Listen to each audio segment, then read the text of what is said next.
You ever see someone's hands shake and just know it isn't fear but restraint? That was Sarah Mitchell. The morning everything changed, right there on the elite range at Fort Bragg, surrounded by guys who thought they'd seen it all until she knelt beside that jammed M4. You should have heard the way they laughed, tossing lines like, "Want us to color code the instructions, sweetheart?" Right then, Master Sergeant Coleman leaned in with his usual venom. "Maybe you're better off back in the armory building toys," but Sarah just reached into her vest and pulled out a patch, worn but unmistakable. Delta Force. That patch shut Coleman up quick, and every man on that line froze. You could hear the laughter die in their throats because only one woman ever ran Black Ops with that patch, and she vanished 5 years ago. So now you gotta wonder, who the hell is Sarah Mitchell, and why's a ghost fixing their weapons? Sarah, she didn't even blink. Just kept working, hands steady, moving tool to tool with that same careful touch you'd use to defuse a bomb. The guys kept trying, taking shots at her. One suggested she should be serving coffee at the BX. Another tossed out something about diversity quotas. All while she worked, sleeve riding up just enough for the edge of black ink to peek out. Coleman caught it mid-sentence and lost his words, but no one else noticed. Sarah pulled her sleeve down and kept on. It was like they were mocking a ghost and didn't even know it.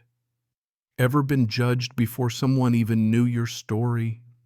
If you have, you'll get what happens next. She moved through the world like a shadow, 34 blonde, always in oversized work clothes, hair pulled back, face bare. Didn't speak much, and when she did, it was technical, barrel-wear trigger weights, nothing personal.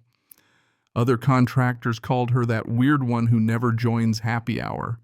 They didn't know she spent her evenings running the base perimeter 3 miles, no matter the weather, one for each ghost following her. Her reputation built on results. Operators brought her weapons others had given up on, and she'd fix them. New malfunctions by sound alone. She never boasted, never explained. The calluses on her hands. Wrong places for a gunsmith. These were a shooter's hands, the kind that come from hours gripping a rifle stock and palms worn smooth from fast roping out of birds. 5 years back, the world knew her as Chief Petty Officer Sarah Mitchell, SEAL Team 9, call sign Ghost. They called her that because she'd infiltrate, eliminate, and exfil without a sound gone before anyone knew she was there. First woman through the crucible, a 72-hour survival hell that breaks most men. In Somalia, 12 hostage takers fell in darkness, just her knife and sidearm. The hostages never even saw her.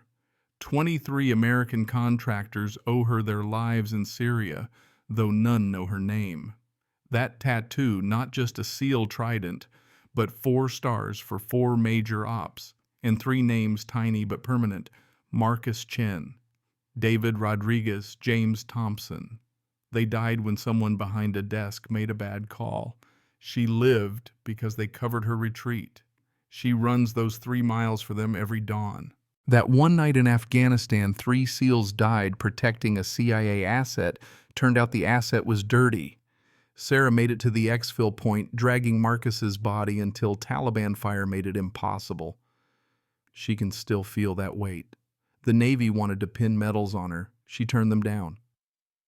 Medals belong to the dead. She said the living just carry on. She quit, disappeared, started working quietly, so no operator ever died from a weapon failing them. Every rifle, every pistol she treats like it's going back to Marcus David or James. Foggy mornings at the range, sometimes she sees them watching just out of sight. And all that's why she says nothing when Coleman mocks her or hands her the dirtiest jobs, cleaning latrines, mopping floors when dignitaries visit. He makes her his project, convinced women dilute warrior culture. The other contractors look away, afraid to cross him. Still, Sarah moves through each humiliation with the same quiet grace, never breaking stride. But Coleman sees something that bugs him: the way she handles weapons, too fluid, too certain. Not like someone who studied in manuals, but like someone who performed field surgery. So one day he shows up with a sabotaged SR-25. Makes a show of it. Let's have a little skills assessment, he says, slamming it on her bench. Sarah just picks it up and you see the shift total focus. No hesitation. Gas tube bent about 3 degrees. Port fouling 700 round steel case. Buffer spring shot. Scope mounts fractured. Sand in the trigger group. She hasn't even stripped it, just looking, listening. Finds more wrong than Coleman even knew. The whole room goes quiet. Coleman tries to shake it off. Lucky guesses, but you can tell he's rattled. He tries to make it personal, calling her a wannabe soldier playing at the real thing. That's when her hand goes tight on the torque wrench. For a heartbeat, the air goes cold. She shifts her way to move. Coleman doesn't miss. For 3 heartbeats, he's inches from a kill strike. Then just as fast, she lets it go. Death walked in, chose mercy, and left everyone shaken. Lieutenant Commander Wilson watches all this from across the range. The way Sarah moves triggers something in his memory, combat skills, not contractor training. He sees how Torres, the quiet senior armorer, always positions himself nearby like Overwatch. Wilson connects the dots, 2 ghosts watching each other's 6. How many others hide in plain sight, protecting those who serve? He pulls her file, redacted, but enough remains. The ghost. Silver star bronze with valor purple heart. He realizes she once saved his life in Kandahar, pulled him from a burning Humvee. When Wilson calls her out, salutes her, the range stops. Chief Petty Officer Mitchell saved my life, he says. Coleman goes pale as Wilson lists Sarah's record, the rescues, the tactics the team uses, her place in SEAL history. Sarah rolls up her sleeve, shows the trident and the names. No satisfaction in her eyes, just sadness. I came here to serve quietly, to honor those who can't. Wilson apologizes, but Sarah just says, "You failed them," pointing to the names. They died believing in something bigger. Coleman drops to a knee, choked with grief. James Thompson was his cousin. He admits he recognized Sarah from the start and hated her because his cousin died and she lived. The enemy wasn't her, it was grief. Just then, General Hayes steps in. Chief Mitchell. "We need you," she says. Sarah resists, but Hayes lays it out. They're building a program for female special ops candidates, and Sarah is needed as an instructor. Master Sergeant Coleman attends every training, Hayes adds, and Sarah agrees. No complaints, no revenge. She trains 1 cycle and goes. Coleman has made her assistant. And slowly something shifts. Sarah starts the first session telling the truth. Bullets don't discriminate. Neither does the enemy. She teaches them leverage, not brute strength. Coleman listens, learns, sees real strength in action. 3 weeks in, Coleman admits his own daughter wants to join the Navy. Sarah tells him, "Then let's make sure she enters a better culture. By graduation, 3 women make the cut, the highest pass rate yet." Coleman speaks at the ceremony, voice shaking. "These women and their instructors showed me what strength looks like." Sarah vanishes soon after, just a note left behind. "Heroes are the ones who didn't come home. Let them rest." Coleman, changed forever, becomes keeper of her story, refusing interviews. She could have killed me with a paperclip, but chose to teach me instead. That's her legacy. Months later, Coleman tends a quiet garden behind the facility, a trident with 3 stars for those who serve in the shadows. Wilson tracks Sarah to Montana, rebuilding old rifles in a gun shop, living quietly.